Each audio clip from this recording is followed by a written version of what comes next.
What would you do if the mother who walked out on your daughter came back on graduation day and handed her the keys to a $6 million mansion? A woman in a cream-white designer suit walked straight through a crowd of proud families, stopped in front of my daughter, and held out the keys to a $6.2 million estate like she was handing her a diploma. "You've finally proven you're worthy of coming home," she said. My daughter, the same little girl I once found begging strangers for food outside a gas station 18 years ago, reached out and took those keys.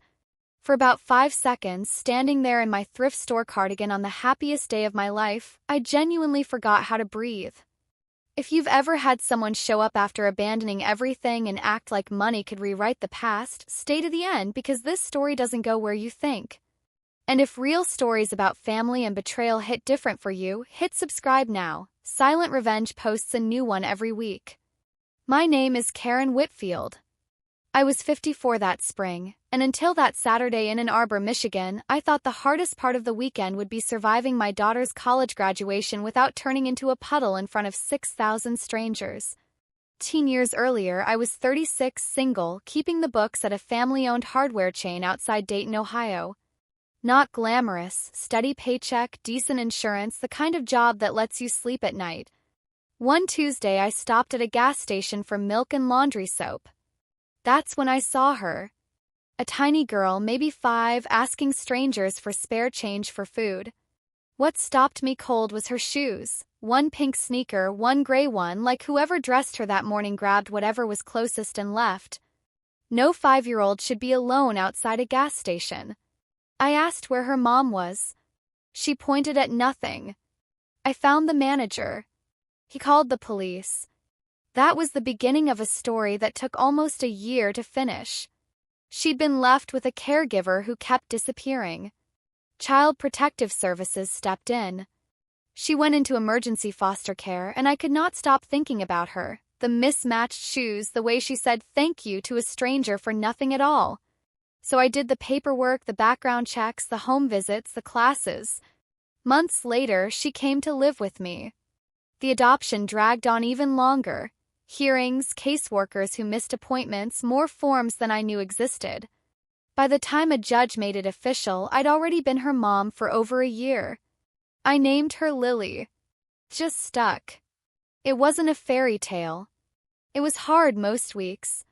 I turned down a promotion because it meant traveling 2 weeks a month, and no version of that worked with a kid who needed someone at the bus stop. I paid for Lily's braces on a 3-year payment plan. Saturdays meant 6 a.m. swim practice and gas station coffee. Her first car at 16 was a Corolla with 140,000 miles that I prayed over every winter. There was a man, too, Mark Donnelly, a contractor I dated for 2 years while Lily was in elementary school. One night I canceled dinner because Lily spiked a 103-degree fever. He stood in my kitchen and said, "Everything in your life revolves around that kid." "She's 9, Mark," I told him. "It's supposed to." That relationship ended not long after, and I've never once regretted the trade. I won't pretend every sacrifice felt noble. There were nights I cried in the shower so she wouldn't hear. Years I wondered if I'd ever have a life outside of carpools. By 54, my knees complained on the stairs and my retirement account was smaller than I'd hoped. None of that mattered watching my daughter cross the stage at the University of Michigan with honors in mechanical engineering. I clapped until my hands hurt. That's the version of the story most people would want. A hardworking mom, an honor roll daughter, a happy ending. But Vanessa Sterling had other plans for that afternoon. After the ceremony, fighting through the crowd for photos, I noticed Lily checking her phone. Once. Twice. A third time. "Everything okay?" "Yeah," she said, a beat too fast. I gave her the look every mother develops eventually. She sighed. "There's someone here I wasn't sure would actually show up." "Who?" She didn't answer. She was staring past my shoulder. A woman was walking straight toward us, and the crowd, I swear this is true, parted for her without her saying a word. Early 50s. Ivory suit. Sunglasses despite the overcast sky. Behind her, a younger woman and a man carrying a leather portfolio. Lily's face went white. "Mom," she whispered. "That's her." The woman stopped in front of us and slid her sunglasses into her hair. "Lily." Her voice cracked on the single word. Then she turned to me. "You must be Karen." I didn't like that she already knew my name. "Vanessa Sterling," she said, extending a manicured hand. "I'm Lily's biological mother. If you've made it this far, you already know everything's about to change, but trust me, the dinner 2 nights later is where this story really turns. Stick around." "You knew about this?" I asked Lily. "Only a few weeks. She emailed me. I didn't know if it was real." "And you asked her to keep it from me?" I said to Vanessa. "I asked Lily to let me explain in person," Vanessa said smoothly, like a rehearsed line. "You asked my daughter to lie to me at her own graduation." "Mom." Lily's voice was soft but firm, and she was right to say it. She was 23, not 13.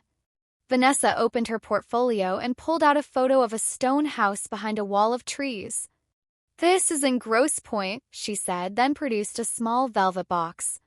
Inside sat a single brass key. "What is this?" "The house," Vanessa said, smiling like she'd handed over a winning lottery ticket. "It's yours." I thought I'd misheard her. Property, I'd later learn, was worth $6.2 million. In that moment, I only understood that a stranger had appeared out of nowhere holding more money than I'd earned in my entire working life. Vanessa touched Lily's hand. "You've finally proven you're worthy of coming home." Proven. Like Lily had been quietly sitting for an exam she never knew she was taking. Lily looked at the key, then slowly closed her fingers around it. My stomach dropped, and I hated the thought that flashed through my head. Maybe this is all it takes. Not because my daughter was shallow, because she was 23 and someone had just dangled a life I could never give her. "Mom," she said, turning to me.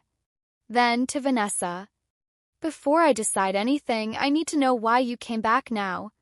Not 18 years ago. Now." Vanessa's smile didn't waver. "Have dinner with us Thursday. Bring your mother." Standing there among hundreds of happy families, I understood one thing for certain. Whatever Vanessa Sterling had really come for, it had nothing to do with a house. Vanessa booked a private room at a steakhouse in downtown Detroit, the kind of place where the menu doesn't list prices. I told Lily I wasn't going. "Mom, I need answers." "You can get answers over the phone." "No, I can't," she said, and something in her voice ended the argument. So I went. For people were already seated. A tall man, gray at the temples, stood so fast his chair nearly tipped. He stared at Lily like he'd forgotten anyone else was in the room. "Lily," he said. "This is Daniel," Vanessa said. "My husband." Then, quietly, "And your father?" Nobody spoke for a full minute. "You're sure?" Daniel asked his wife. "The DNA results came back 3 months ago." 3 months? You told me she died at birth." Lily flinched. "This is not the place," Vanessa hissed. Daniel let out a disbelieving laugh. "Then where would you suggest I find out my daughter's been alive this whole time?" A waiter appeared with menus, took one look at the table, and quietly backed out. Across from us sat 2 younger people. Tyler, maybe 21, clean-cut and wearing a watch worth more than my car, looked at Lily like she'd stolen his parking spot. Beside him, Chloe, 17, gave a nervous wave. Vanessa laid out the version of events she considered safe for public consumption. An affair early in her marriage to Daniel, no certainty who the father was, terror that the truth would end everything she had. "So you gave me away," Lily said. "Not a question. I arranged for you to stay with someone I trusted. For 18 years? She was supposed to take care of you. I didn't know things had gone downhill." "You didn't know," I said, "because you stopped checking." Vanessa's expression shifted. I'd hit something real. I was young. I almost laughed. She'd been 29. 29, I had a mortgage, a job, and enough sense not to lose track of a child because adulthood felt inconvenient. I kept that to myself. For now. You told me the baby didn't survive, Daniel said, looking sick. I was afraid, Vanessa whispered. Afraid of losing everything I'd built. The first honest thing anyone had said all night, and the cruelest part was sitting right there in that DNA report. Vanessa had given her own daughter away over a fear that turned out to be wrong. Daniel had been the father all along. Teen years gone for nothing. Nobody touched the food. Vanessa talked about family, mistakes, second chances, the greatest hits of every guilty parent who's ever needed an audience. Then she pivoted to the house. Fully furnished. The move in whenever you're ready. Why would I move to Grosse Pointe? To get to know everyone. We can help with your job search, too. Tyler muttered something. Lily heard it. What was that? Just because there's a DNA match doesn't mean everything changes. I didn't ask for anything to change. You don't have to ask. It already has. Daniel set his fork down hard. Tyler. Enough. Chloe, quietly shredding a dinner roll into confetti, said without looking up, and Grandpa's rewriting the trust. Table went still. Chloe, Vanessa snapped. What? You said everybody already knew. What trust? Lily asked. Vanessa forced a smile. That's family business. It has nothing to do with tonight. Lily didn't push it out loud, but I knew that look. She was filing it away, and if you've ever watched someone you love quietly connect the dots, you know how dangerous that silence can be. Back at the hotel, the argument I'd been dreading happened. Part of me wants the house, Mom, Lily said, setting the key on the dresser. I said nothing. Does that make me horrible? No, I said. It makes you 23. She sat on the bed. I want to know him. And Chloe. I want to know what that life is actually like. I spent 4 years checking my bank account before buying groceries. You spent my whole childhood worrying about bills. I'd be lying if I said the money means nothing. Don't mistake money for family, I said, and heard exactly how it landed the moment it left my mouth. I'm not, she said, eyes hardening. You sound like you've already decided what I'm allowed to feel. That's not what I meant. You don't get to make me guilty for being curious. I'm trying to protect you. From what?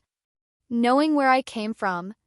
From people who suddenly decided you matter. She stood fast.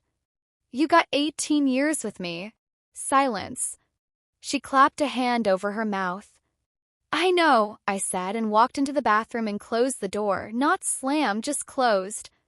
I sat on the edge of the tub with a towel pressed to my face, because apparently that's where 54-year-old women go when they don't want their grown daughters to hear them fall apart. A knock. I'm sorry, Lily said through the door. I know. And I did. She was confused. So was I. The next morning I asked Vanessa one question. When did you first know Lily was alive? Pause too long. Years ago. How many? Does that matter now? Yes. She didn't answer, and that silence told me everything. That afternoon my phone rang. Patricia Reyes, attorney for Walter Sterling, Daniel's father. There's information you and Lily should see before she decides anything, she said. What kind of information? A pause. Photographs. Patricia met us the next day and slid a photo across the table without a word. Lily 11 on her purple bike, crooked ponytail, a green cast on her wrist. The summer you broke your wrist, I said. Jake Thompson said girls couldn't jump the curb, Lily murmured. I made the jump. You also made the ER. More photos followed. Me carrying grocery bags, Lily on the porch with ice cream, the two of us leaving the house one morning. Dates stamped on every one, all from the same summer. Who took these? A private investigator, Patricia said. Hired by Vanessa Sterling. Lily went still. Something cold settled in my chest. She had someone watching my house? For how long? That surveillance ran several days. The broader investigation spanned years. Then it clicked. Betty Coleman, I said out loud, our old neighbor who used to complain about a man in a gray sedan parked down the street for hours. I called her right there. That insurance fellow? Betty said. Marched right up and asked what he was doing. Said he was investigating a claim. But of course he did. Vanessa could apparently watch a child for years without consequence, but blocking a mailbox got a man remembered for a decade. Patricia pulled one more document, an email from Vanessa to the investigator, one line highlighted. She looks happy. Do not make contact. Lily read it twice. She'd seen the pictures. That had been the response. For the first time since graduation, real anger replaced the confusion on her face. Not shouting. Just quiet, controlled anger. She could have walked up my driveway. Patricia explained that Vanessa had checked in more than once over the years, always stopping short of contact. Why? Lily asked. Because acknowledging you meant answering questions about the affair and what Daniel had been told. So I was inconvenient, Lily said flatly. Patricia didn't answer. She didn't need to. Then Patricia told us something that changed the whole shape of the story. The investigator, a man named Marcus Webb, had retired the year before, and he'd quietly reached out to her office to get something off his chest. There was one evening, he told her, that never made it into his official reports. Vanessa had driven to our old street herself. She'd parked outside the house for almost 10 minutes, and she never once got out of the car. When Lily heard that, she didn't cry. She just closed the folder and said, 10 minutes. She had 10 minutes and she chose the car. If you've ever had somebody stand this close to making things right and turn around anyway, you know exactly the kind of silence that fell over that room. Hit subscribe if you want to see how far my daughter took this, because what happened at the reception 2 nights later is the moment this whole story flips. Trisha explained the money in plain English. Walter Sterling, 84, had built a real estate and logistics empire worth billions and controlled the family trust. DNA testing confirmed Daniel was Lily's father, making Lily his granddaughter, right as Walter was reviewing who deserved influence over the family's future, partly because Tyler had cost the company millions on a reckless deal. A public, photographed reunion would let Vanessa look like the person who restored the family instead of the one who hid part of it for 2 decades.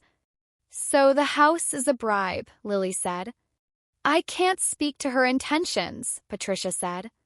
What I can tell you is you owe no one your cooperation. When Lily stepped out to take a call, I made a mistake. Can she refuse all of it? I asked Patricia. Yes, but you're asking me how to make this decision for her. Lily was standing in the doorway. She'd heard every word. That's not what I meant, I said. It sounded exactly like that. So is Vanessa. Funny how everyone's worried about me as long as they still get to decide what I should do. Mom, she said, quieter now. She's trying to tell me who I'm supposed to be. You don't get to do that either. She was right. I spent 18 years teaching you to think for yourself, I said. I don't get to complain that it worked. Her shoulders relaxed. I don't know what I'm going to do. You don't have to know today. Vanessa called to invite us to a reception 2 nights later. Family, close friends, a few business associates. I expected Lily to decline. Instead, she stared for a long time at the photo of herself on the purple bike, then slipped the key into her purse. You don't have to go, I told her. I know, but I have one question for her. When she saw me through that camera at 11, why didn't she ever get out of the car? The ballroom had orchids, marble floors, and at least 60 guests, nothing small about it. A photographer drifted through pretending nobody noticed. Vanessa kissed Lily's cheek before she could step back. You look beautiful. Then to me, I'm glad you came. Wouldn't have missed it, I said, and her smile tightened. Daniel hugged Lily awkwardly and asked about her flight home, as if travel logistics could make any of this feel normal. Chloe stayed close all evening. Tyler kept his distance. Around 8, Vanessa tapped her glass and the room fell silent. She spoke beautifully, painful circumstances, years of separation, second chances. Not once did she say, "I abandoned my daughter." Instead, Lily had simply been swept away by circumstance, like luggage sent to the wrong airport. "I'll always be grateful to Karen," she added, gesturing at me, "for giving Lily stability while circumstances kept us apart." 60 people smiled politely my way. I wanted to ask if 18 years of single motherhood came with a plaque. I didn't. A man brought the leather folder. Vanessa handed it to Lily. "This home is yours whenever you're ready." The room applauded. Then Lily said, "Can I say something?" and took the microphone. "You said circumstances kept us apart. What circumstances exactly?" Vanessa blinked. "This probably isn't the moment. You invited 60 people and a photographer to announce I've come home," Lily said. "I think you made it the moment. When did you first know where I was?" "How old was I?" A long silence. 11, Vanessa finally said. Lily pulled out the photograph. "Did you ever come see me? Call? Ask if I needed anything? You were safe." "You knew that," Lily said, "because you paid a man to sit outside my house in a gray sedan." Daniel stepped forward, stunned. "You had her followed?" "I needed to know she was all right." "Then why didn't you knock?" Lily asked. For the first time all night, Vanessa didn't have a rehearsed answer. "I saw Karen had given you a stable life. Disrupting it felt selfish." "Then why disrupt it now?" "Because now we know you're a Sterling." "I was Daniel's daughter when I was 11 too," Lily said quietly. That landed harder than anything else said all evening. Tyler spoke up from the bar. "Can we stop pretending this isn't about Grandpa's trust?" "Tyler, I'm done pretending this is a Hallmark reunion, Mom. You said bringing her back would make the family look united in front of Grandpa, because I cost the company millions on that deal you told me not to worry about." The ballroom went dead silent. Patricia, standing quietly near Walter's representatives, spoke without raising her voice. "Mr. Sterling's office has records confirming exactly when Mrs. Sterling located Lily, and every investigation that followed." Champagne spilled over Vanessa's fingers. She didn't notice. "This is being twisted," she said. "Then untwist it," Lily said. "I was trying to protect this family." "From what?" "From me?" "From everyone," Vanessa said, her voice cracking. "You don't understand what was at stake." Silence. 60 guests who'd stopped looking at their phones. Something in her finally broke. "I was trying to protect this family," she said again, quieter, and her face changed the instant she realized what she'd just admitted out loud in front of everyone. If you've made it this far real quick, smash that like button because this next part is the reason I'm telling you this story at all. Daniel's voice was barely a whisper. "You told me my daughter died." "I can explain." "You found her," he said, "and let me grieve a child who was alive." He walked away. Vanessa turned back to Lily. "The house is still yours. Whatever you think of me, I meant that." "Unconditionally?" A hesitation, 60 pairs of eyes watching. "Yes." Lily nodded once. "Good." And she kept the folder. And the keys. Even I wasn't expecting that. On the drive back, neither of us spoke for 10 minutes. "You're keeping the house?" I finally asked. "I'm keeping what she gave me," Lily said, watching the highway lights. "That doesn't mean she gets what she wanted." Lily never moved into that mansion, and she never handed the keys back either. Instead, over the next 2 months, she hired a real estate attorney and a tax advisor. That's when I knew without a doubt I'd raised her right.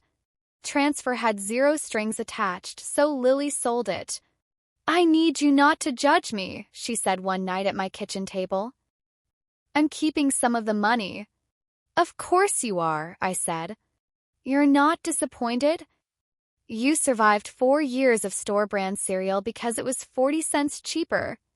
You're allowed to have savings. She laughed, then got serious. I don't want to give it all away just to prove Vanessa didn't buy me. Then don't. After taxes and fees, Lily paid off her student loans, invested a solid chunk, and built a cushion most 23-year-olds only dream about.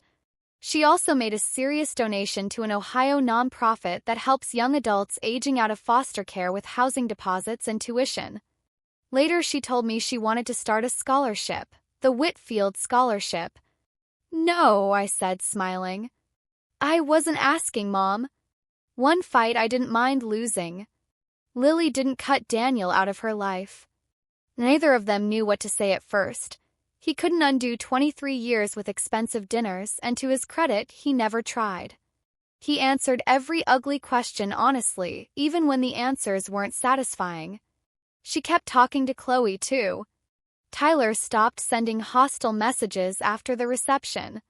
A month later he texted, "For what it's worth, Mom lied to all of us too." Lily typed back, "For what it's worth, I believe you." She kept the name Whitfield. When Daniel asked carefully if she'd ever consider adding Sterling, she told him, "Whitfield is on every report card, every diploma, every permission slip Mom ever signed. I'm keeping it." Walter Sterling was nothing like I expected. 84, walking with a cane, taking 5 minutes to cross a room that once took 30 seconds. He didn't offer Lily a check. He asked about mechanical engineering, then turned to me and asked what she'd been like as a kid. That question changed the room because I had 18 years of answers and he had none. Hated peas, I told him. Loved thunderstorms until she was about 8. Broke her wrist proving she could jump a curb. His eyes filled up. I looked away to give him some dignity. Patricia later mentioned that Walter had quietly cut Vanessa out of any say over the grandchildren's trust money. I never asked what that cost her. By then, money seemed like the least important thing she'd lost. Daniel and Vanessa separated not long after, not Lily's revenge and not mine. Just what happens when a 23-year-old lie finally has to live in daylight. Vanessa remained wealthy, houses, cars, more money than I'll ever understand, but she no longer controlled the story, and that turned out to be the thing she cared about most. A few weeks later, she showed up at my house in Dayton. No driver, no assistant. "I'd like to speak privately," she said. I stepped outside. She looked tired, and for a second I thought she might apologize. "You have influence over Lily," she said instead. "She's making permanent decisions out of anger. She seems pretty calm to me. She's turning her back on her family." "No," I said. "She's deciding what family actually means to her." "You don't understand," Vanessa said, and then something slipped out she hadn't planned to say. "You have no idea what it's like to lose 18 years with your own child. Nobody took those years from you," I told her. "You knew exactly where she was. You just never came." For once, she had nothing to say back. I wasn't trying to humiliate her or win anything. I just needed one boundary drawn in permanent marker. Whatever relationship Lily has with you from here on, that's her decision. Not yours.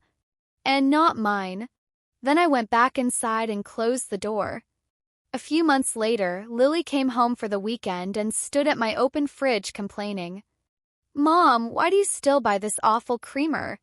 "Because apparently $6.2 million still can't fix your manners."